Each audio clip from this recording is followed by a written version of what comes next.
I was a postdoc in mathematics at Oxford University in the early 1980s, but I was looking to get into computing, and I ended up being given an office in what was called the Programming Research Group, which was led by sort of a world famous computer scientist called Tony Hoare. And that group was doing leading edge research into what is called software verification, which was mainly focused on how you can prove computer programs work properly. Now, as software was being increasingly used in safety critical applications like transport systems and nuclear reactors, this became a very big and important area of research. But I felt that this mathematical verification approach was never going to it was never going to scale up to large complex systems, at least not without measuring observable properties of the software. So from Oxford, I moved to a tenured lectureship in an engineering department, what was then South Bank University, and I started a research group which focused on measuring software quality and reliability. And we developed software to do the measurement. And I published a book called Software Metrics describing our approach. And that book, whose third edition I think was last published in 2014, became something of a bestseller. And many companies around the world were implementing metrics programs based on it.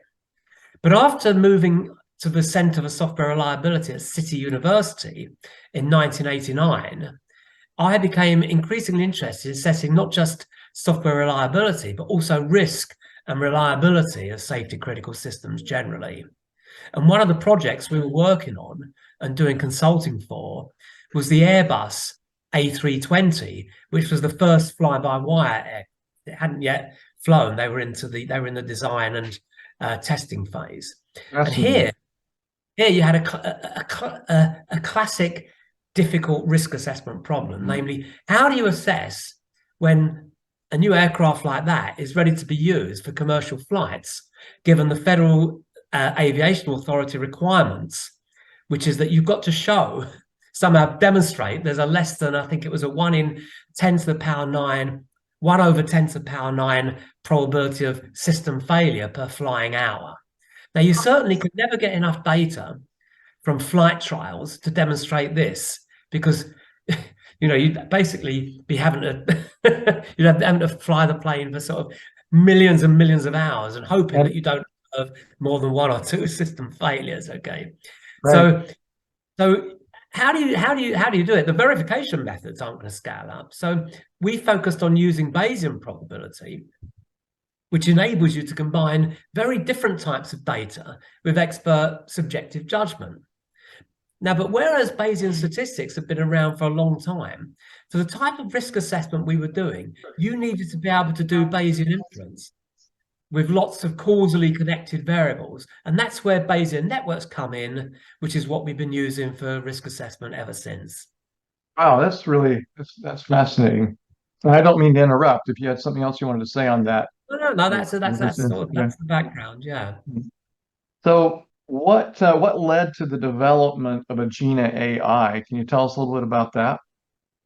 Yeah, so the thing is, having realized that Bayesian networks were a really good method for doing this type of complex risk assessment, the problem was it wasn't until the late 1980s that algorithms for doing efficient inference, doing the necessary Bayesian computations in Bayesian nets were discovered. There were algorithms by people like Pearl and Lauritzen and Spiegelhalter sort of independently came up with algorithms in 1988, 1989. But then it wasn't until the early 1990s that usable software tools implementing those algorithms became available. We started to actually use those tools to build Bayesian networks to solve these real-world risk assessment problems. And we found that there was so much interest in what we were doing that in 1998, while myself and Martin Neal, who's also my colleague to this day, were still at City University, we set up Agena as a company, mainly at that point as a Bayesian net risk assessment consulting company. Mm-hmm. And it was no longer possible to work full-time at City if we were going to sort of build the company. And in 2000, we moved to Queen Mary as part-time professors so that we could continue with the academic research, but also build the business. Now, by then, we had already found that there were too many limitations with the existing Bayesian network tools that were on the market. So we decided that we needed to build our own platform, which we called Agena Risk. And it was, as I say, it's renamed Agena AI in January 2023. We got some angel investors, as well as a bank business loan, to invest in developing the software. We had 4 full-time programmers for a few years, and we released the first version of Agena Risk in 2004. Now, since then, we've continuously been improving the software with major technological breakthroughs, such as implementing an algorithm which enables you to build and run Bayesian networks, which have both continuous and discrete variables with getting still high accuracy on the. Now, that's something that's crucial to many risk assessment applications, and it's not available in any other Bayesian network tool. So if you want to have accurate predictions with continuous variables as well as discrete variables, we're the only kind of like game in town, basically. And in the last few years, with kind of like an increasing demand for cloud services, we developed the cloud version of Agena Risk, which we've called Agena.ai. So we've still got the desktop version, which we now called Agena Modeler. That was just the Agena Risk. That's still there.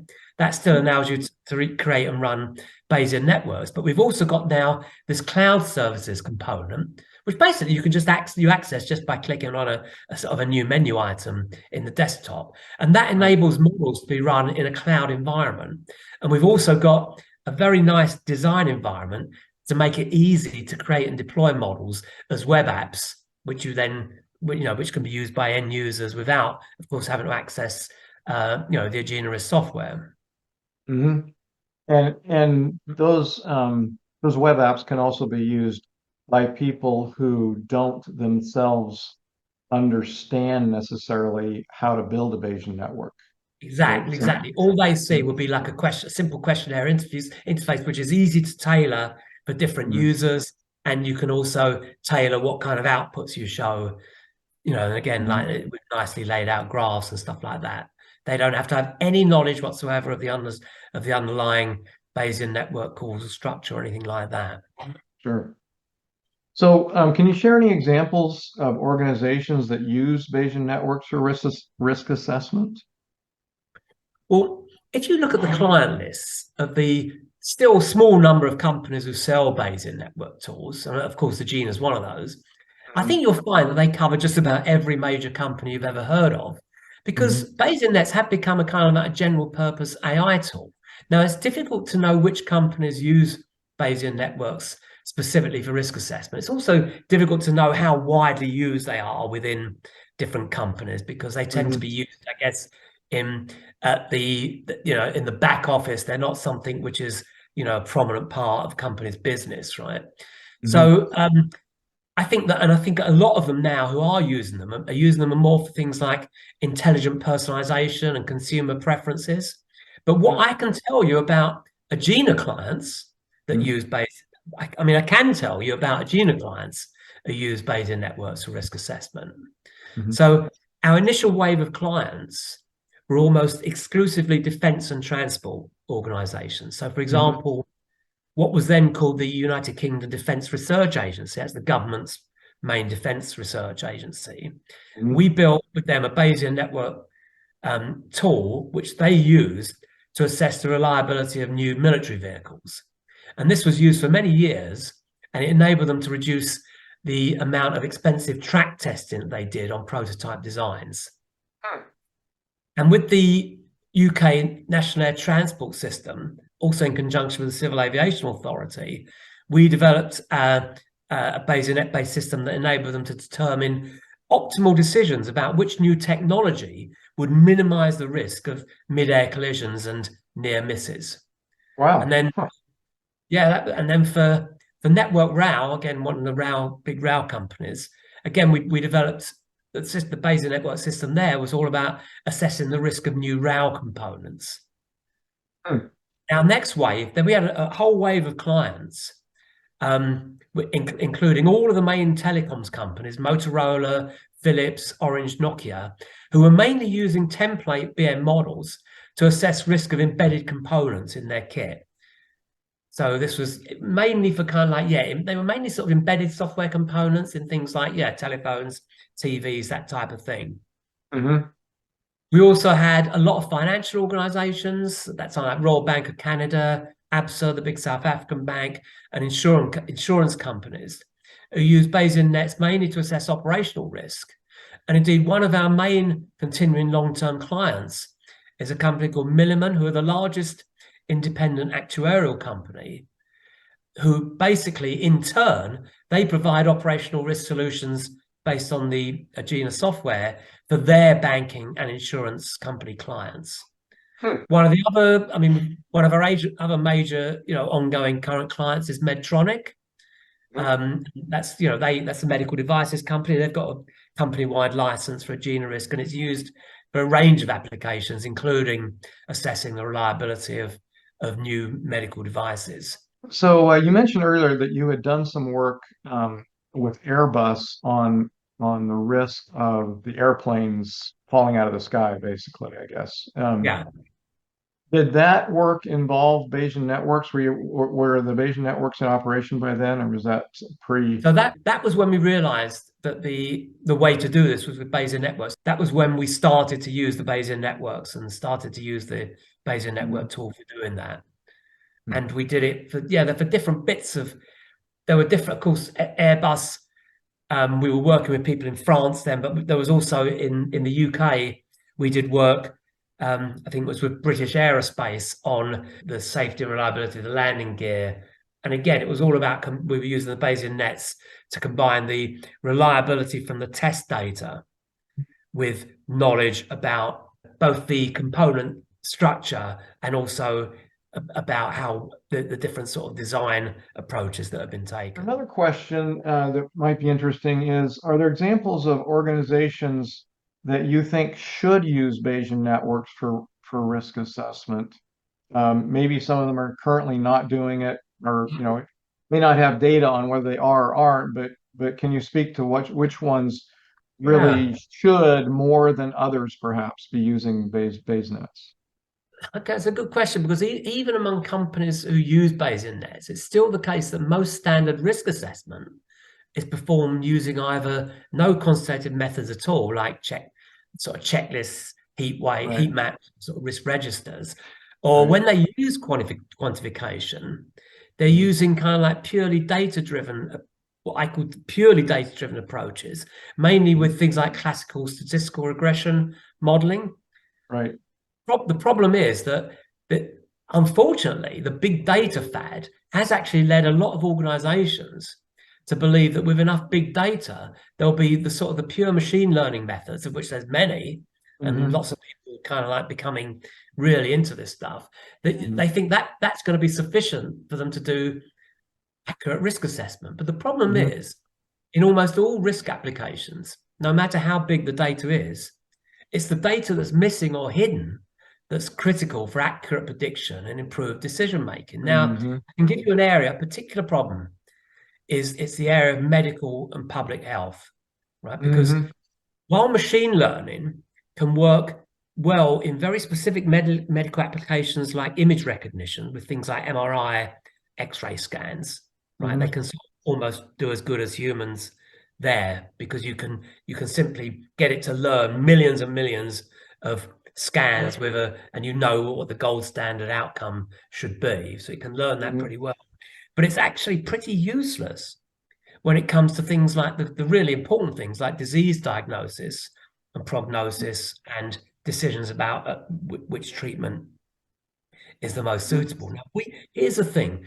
We've done an enormous amount of work with clinical experts in different areas of chronic health conditions to Hmm. develop Bayesian nets that combine the limited data that you have, because you only have limited data for this stuff, Right. right? You combine it with expert causal knowledge, and this actually results in much improved accuracy and decision support. But the problem is that there are enormous regulatory barriers to getting such systems adopted by hospitals and health authorities. So these are the people, it's all of these sort of medical, it's the medical and health service providers who most need Hmm. this stuff and who want it in many cases. You've got the clinicians who want it, but they have Mhm. no way of overcoming that ridiculous, in many cases, regulatory barrier. I mean, so for example, I mean, how ridiculous is this stuff? So right at the beginning of COVID, for example, we developed and put online a web accessible version of a personalized COVID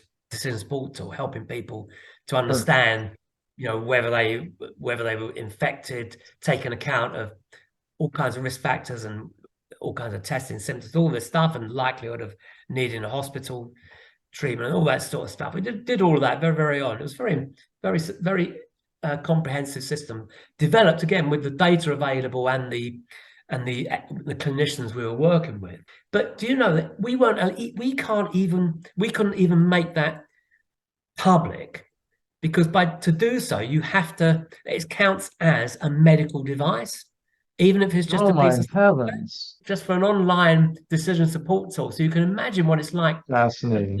Yeah. I mean, to do it, yeah, you have to go through very, very many clinical trials and stuff like that before you get this stuff able to be So adopted. that's under the UK regulations, but it's probably also an FDA Oh, thing in the United I'm States. sure it is. I'm sure it Yeah. is. Yeah. Yeah. Yeah. And what about pharmaceutical companies developing drugs? Would that be a good place for application of Bayes nets? It would, yeah. And judging by recent history, that's one where you might be able to get it implemented and adopted a lot without all of the necessary trials. Yeah. Right. To the extent that they are exposed to risk, they should want to use Bayes nets because it's the best game in town, right? In terms of Yeah. getting accurate. What is the risk that a particular new vaccine, for example, um, can kill or disable people that receive it, sort of thing. Yeah, Um, exactly. I mean, Bayesian nets is the perfect, vehicle for doing that, because you've got to take account of, lots of different factors. You also would need to incorporate the benefits of the vaccine as well as the risks to get an overall so utility out so of that. that Yeah. might be a nice segue Right. into the next question, which is what are the most common mistakes that you see that are made in assessing risk? Right. I reckon, I think there's three common fundamental mistakes made in assessing risk. So Mhm. let's go through those. So one, which sort of touches on what we just said, one is the failure to recognize that the upside of risk is opportunity or benefit.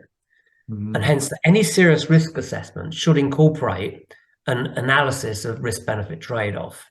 So if you consider the classical risk register approach, where, for example, you're assessing the risk of a new project, let's have a new major project or a new major system or whatever. Mhm. And Right. what a risk assessor that will do is start listing all the so-called individual risks, which are actually just potential bad things that could happen. So this will include things Mhm. like, I don't know, key staff leave, customer requirements change, I don't know, technology doesn't work, component prices increase, etc. Now, for Mhm. every one of these so-called risks, typically you assign a likelihood and a severity number, and you multiply them together to get a risk score, Right. right? And the higher it is, the greater the risk. Now, then the overall project risk score is the sum of the individual risk scores, right? So that's Right. the classic risk register approach.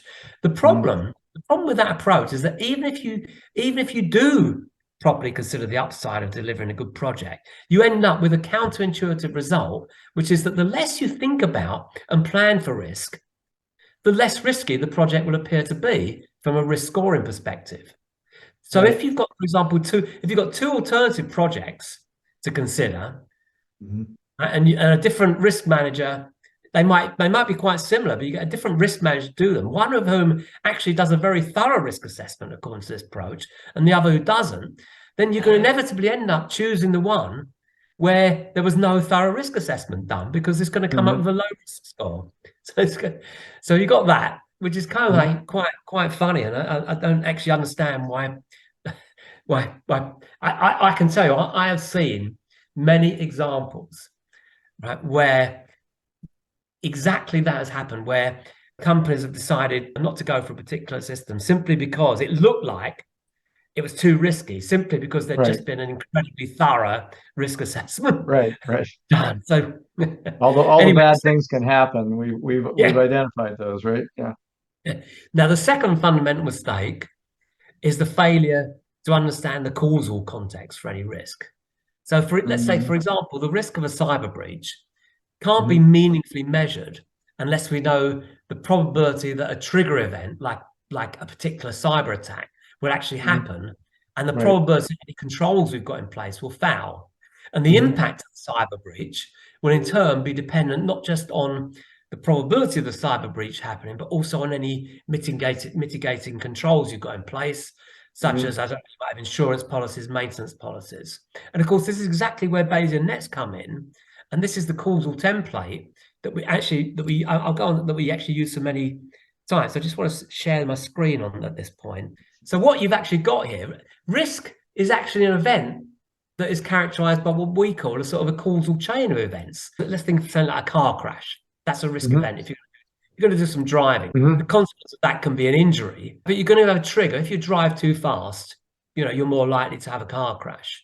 But then again, you've got potential controls. If there are speed warnings, then that can avoid the car crash if you heed the speed warnings, okay? Right. Or if the speed warnings are enforced by some means.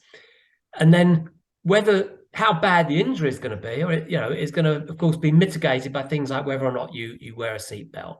You've also got a symmetry between a causal view of risk and opportunity. So it's the same for opportunity. If you're driving, one of the benefits, you want to make a meeting, an important meeting you're going to. So you've got the same trigger, you're going to drive fast. In this case, instead of controls and mitigants, you've got impediments and mitigants. So the crash is going to stop you making the meeting. And then the consequence of making the meeting is that you'll win a contract, let's say. And of course, the mitigant against that is you're sort of too nervous. So you've got that sort of nice, kind of like symmetry between the causal view of risk and opportunity. Yeah, so the second fundamental mistake is not understand this causal context of the risk. Now, the third one relates very much back to what we were talking about with why people should be using Bayesian nets more and don't, because it's all about the mistake is to just ignore factors, especially causal factors, just because they're either not easily observable or you don't have data about them. And this is always evident in medical risk assessment. So if you're considering, for example, a particular type of disease and you want to have a system for kind of like improved early prediction of whether someone's going to get this disease, what kind of treatments, all that kind of stuff, right? Then what you're going to likely have, what they start with, what the clinical researchers have here typically, is a bunch of patient data where for each patient, they've got the information about a certain number of risk factors, like their age, their BMI, the body mass index, whether they're a smoker, whether there's a family history of this disease, all stuff like that. And they will also know whether they're recorded as having that disease or not. So that whether they have the disease or not is considered to be the dependent variable for all of these other independent variables. And they'll typically then use, something like they'll typically use a machine learning or regression models to fit a model which is going to enable them to predict the likelihood of disease based on an individual's personalized risk factors. Right. So that sounds like, it all sounds sensible. That's basically what a lot of medical research is actually all about, of course. Right. That's what they do.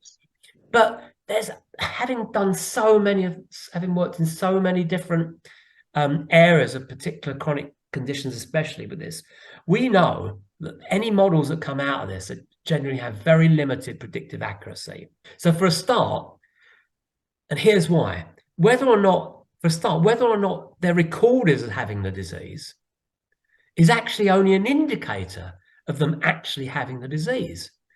You can't actually observe whether they've got the disease, because in many situations, it's actually the result of some diagnostic test or a collection of diagnostic tests, which may or may not be accurate, and in many cases are recognized as not having great accuracy.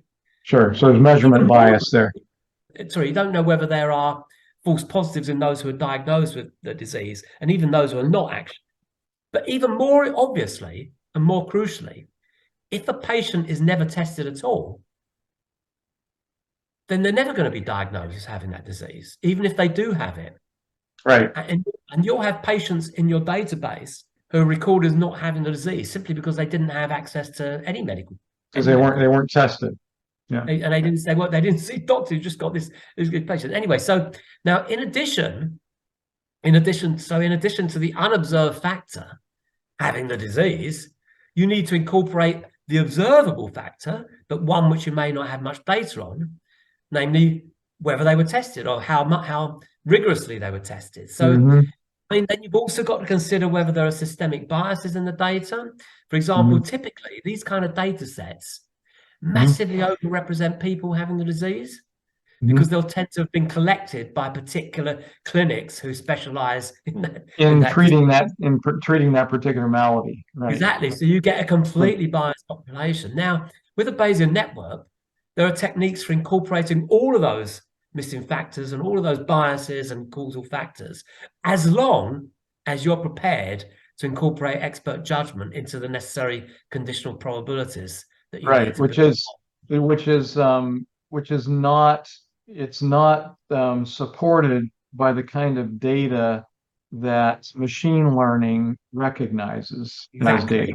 It is data and it is evidence, but it's not considered to be evidence by the traditional statistical model. So the inevitable result of that is this is exactly why you see. Can you see this? These two different headlines. There's two Mail Online So this is exactly. I mean, I go this example. You can find this all the time, where you get these completely contradictory risk.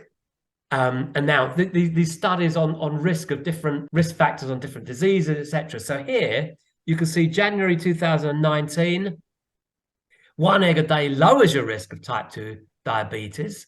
And then a few months later, November 2020, eating just 1 egg a day increases your risk of diabetes by 60%. I mean, this is exactly what will happen if you don't properly take account of those kind of like causal factors into the data and the biases into the data that you've got. So, and a typical linear or logistic regression model cannot consider the expert. Yeah, the expert judgment, and can't incorporate that. There's no way of doing it. Yeah. So just to summarize, you said that there were 3 common mistakes. Could you kind of maybe just bullet the 3 as a little wrap up on that piece? So the first was the failure to recognize that the upside of risk is opportunity, and therefore you need to incorporate some sort of risk-benefit trade-off. The second one was the failure to understand the causal context for any risk. You need to think about the triggers, the controls, the mitigants and the consequences. Right. And then the third was is where they ignore the causal factors just because they're either not easily observable or they don't have enough data about them. Yeah, sure. Here's a kind of an interesting question, more narrowly focused. So there's a Netflix documentary called Return to Space, and it's about SpaceX and Elon Musk and the things that his company has been doing. There's a SpaceX official who says in the documentary, you never know your system until you've pushed it to the limit so that it breaks. Yeah. So if you could, I mean that's an interesting. If you can afford to have these very, very complex systems break, then I can understand exactly why they would say that, right? But if you go back to the example of the Airbuses, they couldn't afford to crash airplanes. The early stages of developments to crash these things, which is why it's not a good strategy there. But I think this comes back to incorporating costs and utilities actually into causal models. And the thing is, what you're going to do in this case is attach utilities and costs. So you're going to attach costs to all of any controls you have to implement and any mitigants you have to implement, as well as costs of the consequences. You're going to attach utilities to the good outcomes, like for example, where you build this, where you actually build the successful spacecraft. You make the big contract by getting to this important meeting, right? So you attack. Right. That's basically what you have to do. And then everything has to, at the end of the day, like it or not, you've basically got to give a financial figure to all of these things. So you've got all of the financial costs, which you then basically add up, and all of the all of the utilities benefit costs, and you add up, and hey presto, you've got that's the way you do your cost benefit analysis. But it's in the full proper context of a causal model, which has taken account of all of these uncertainties and all of the probabilities and all of the interesting interactions. Mm-hmm. And the dependencies where Yeah. the traditional statistical model, when you do work up a linear regression model using data, it's sort of an article of faith that each one of your predictive variables has to be independent of all of the other predictive variables, Yeah, exactly. right? The predictors can't have too much dependency among them.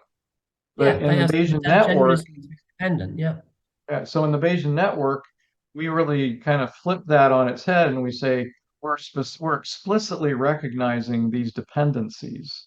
Yeah, They're an important part of the predictive process. yeah. So that's good. So can you comment on the difference between absolute and relative risk? This seems to be Okay, a so yeah, pretty so I big had something. issue. I'll give a simple example. Let's suppose that we're looking at the risk somebody dying from colorectal cancer, where we want to determine the difference in risk between obese and non-obese people and the changes in risk. So let's suppose that we know from data that 2%, 2 out of every 100 people die from colorectal cancer. Actually, the data here is kind of like, it's based on sort of real data here. Actually, it's obviously simplified, but not too far out of what is actually known. So that means that your absolute risk of death is 2%. Okay. And yeah, so the numbers are illustrative, but they're not too far from the truth. So 2 out of every 100 people die from colorectal cancer. So is that Amongst the two out of every non-obese. 100 who have been diagnosed with it, or are you saying that? No. These are actual deaths. Two out of every 100 deaths are actually down to some sort of colorectal cancer. It's a remarkably common death. So yeah. Whereas among obese people, it's higher. 3 out of every 100 obese people die. Right. So the absolute risk of death there is 3%. Now, what you're interested in, these issues about difference between relative and absolute risk are really you're asking questions about what's the increased risk of dying from colorectal cancer if you're obese compared with you're non-obese, right? So obviously obese people have an increased risk of colorectal cancer death. And the relative risk increase is 50% because 50% more people die from colorectal cancer than non-obese people, right? So you've got a 50% increase. And formally, that's the so-called relative risk. Formally, it's defined as percentage of obese people who die from colorectal cancer over the percentage of non-obese people minus 1 times 100%. That's how relative risk is calculated. Okay, but intuitively, you can see the relative risk, which gives you the 50%. Right, but of course, the absolute risk increase is only 1%. You've only got a 1% absolute increased probability of dying from colorectal cancer if you're obese. So if you suddenly decide you want to become obese, right, you want to eat as many hamburgers as you want, it's only actually going to increase your chances of dying from colorectal cancer by 1%, not by 50%, as the relative risk increase score means. And now absolute risk is always very simple to both compute and understand, but relative risk is the one that's normally quoted. And it's the one which is the most confusing, right? If you don't understand, if you haven't got the raw data, it has this effect of massively exaggerating risk, okay? And another thing that complicates it, are we talking about risk increase or risk decrease? Because again, turns out you get different numbers, right? Because in general, we define the relative increase in risk of some bad outcome if a risk factor is present as this thing, which is what we just saw, right? And that's what we just did. But equally, we could say, okay, we could be interested in the relative risk decrease if some bad outcome of risk factors move. So what happens if instead of there, we were worried about if you become obese, if you were started as non-obese, if you become obese, what's the relative risk increase? Well, what about if we weren't obese and we suddenly want to lose a lot of weight? What's the decrease in risk of doing so? And we got a different formula there. And this is the one, incidentally, which is used, for example, when they talk about the efficient, this is formally the definition of efficacy of a vaccine, right? Because you're looking at the proportion of people who get the vaccine, right, and who get infected, divided by the proportion who don't get the vaccine and get infected. So if they say 95% vaccine efficacy, what they're saying is that only 5% of those, for every 5 people with the vaccine who get infected, there's 100 people who don't get the vaccine who get infected. That's how they get a 95% efficacy figure there. So in this case, but you can see here's where it becomes tricky, because for the same problem, the relative decrease in risk is now 1 minus 2 over 3, because you have to switch those over, which is 33.33%.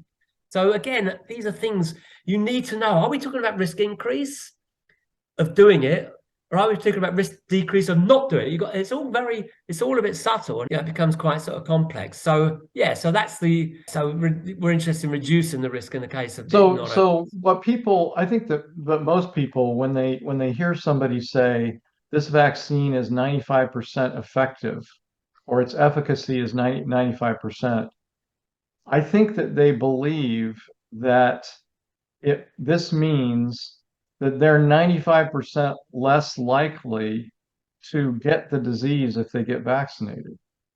But that's not true. No, it's not true, because actually whether you get vaccinated or not, your probability of getting the disease is still very low, which you haven't got the figures for, because when I mentioned the 95% there for the vaccine efficacy, I didn't say anything about how prevalent the disease is. Virus was in the population. And indeed, in the case of, for example, the Pfizer randomized controlled trial, the relative risk was reported as 95%, but the absolute risk was less than 1%, because actually overall, out of the 44,000 people in each group, there was only like a few hundred who ended up getting the virus. So yeah, so the absolute risk was very small, even though they were claiming it's higher. Of course, I won't go into the issue of how accurate that 95% figure really was and how they measure, but that's a different subject. So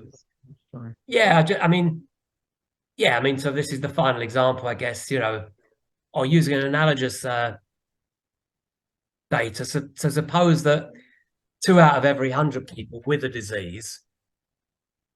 particular disease die from that disease. So here's it's different to the previous one. So the absolute risk of death is 2%.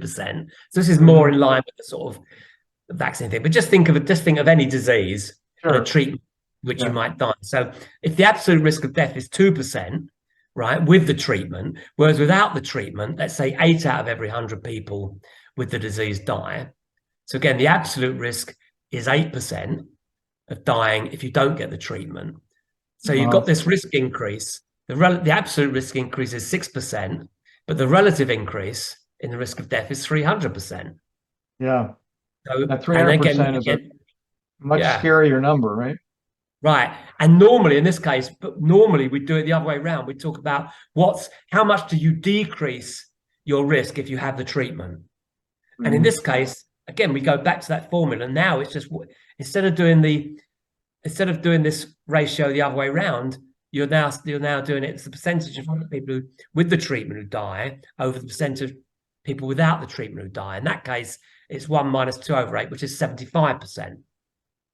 Yeah, I mean, how would people? This is the thing. It's really interesting to know how people interpret this figure. Yeah, because it's not intuitive. It's not intuitive at all. But that would be that they would say that treatment has an efficacy of 75%, and people would then think that means there's a 75% chance of not dying, whereas in fact it's nothing to do with that. Yeah, there's actually even without the treatment, there's a there's actually a 92% chance you won't die. Right. Yeah. Fascinating. We're almost getting to the end of our hour here, and I wondered if you could provide some advice to people who may be considering some kind of a career path in the risk management or risk assessment arena. You've got a wealth of experience yourself in that, I guess if we could call it an industry. What would you say to people who are wanting to get in and be successful and make a contribution? Okay, well, first of all, actually, I think they need to be prepared to be disappointed if they think that they're going to be doing, at least immediately, a lot of interesting math modeling, because most Right. risk management and risk assessment jobs involve actually adherence to checkbox type standards. So I would advise people to Mm. have a look at the risk and safety assessment standards, which are published by regulators in different industries. So if you're normally going into a particular industry, whether it's consumer products, whether it's financial risk or whatever. And a good one to look at, for example, and it's one that we've been working on ourselves, is if you look at, for example, the European standard for consumer product safety and risk assessment. It's a standard Uh, called RAPEX. I can send you the links. Now, that one is interesting to us because one of our recent projects has been working with the UK government products and safety standards regulator to actually enhance the RAPEX approach with this type of causal probabilistic risk assessment. But if you look in that standard, it's all about procedures. It's all about going through. You've got to check that certain procedures have been followed. There's very little. I mean, there's a little bit. You've got a little bit of like the heat map type assessment. You've got a little bit about the looking at the individual risks and classifying their classify them on a scale of the likelihood, how likely they are, as well as how dangerous they are. And so you've got that stuff coming in there. But in order to mold it into something which actually can incorporate the proper causal approach, that's what we're doing. And the fact that the UK government's regulator knows the weaknesses of RAPEX and is working with us to incorporate that stuff shows you that there is an appetite for going beyond these current sort of standards, purely standards-based Checklist approaches. kind of things. Yeah. Now, if and on the other hand, if you know, so the advice there is if you're going into one of those types of jobs, you should be prepared to point out, that there's nothing wrong. Those things might be a necessary requirement, but you can go beyond that, right? Sure. Now, if you're going into a job where it is proper quantitative risk assessment rather than risk management. So typically, if you're going into a sort of financial institutions, risk assessment, that will typically will involve sort of more like hardcore maths type modeling. And there, I would say, unfortunately, you'd have to be prepared to train in these machine learning methods because Sure. that's the big fad. That's the big thing. They're asking, for knowledge of all these different types of Sure. machine learning methods, right? So you're going to have to do it. But the advice there is be prepared to tell all the existing quants who are working there that they should be thinking about incorporating causal modeling again to extend and improve the approach.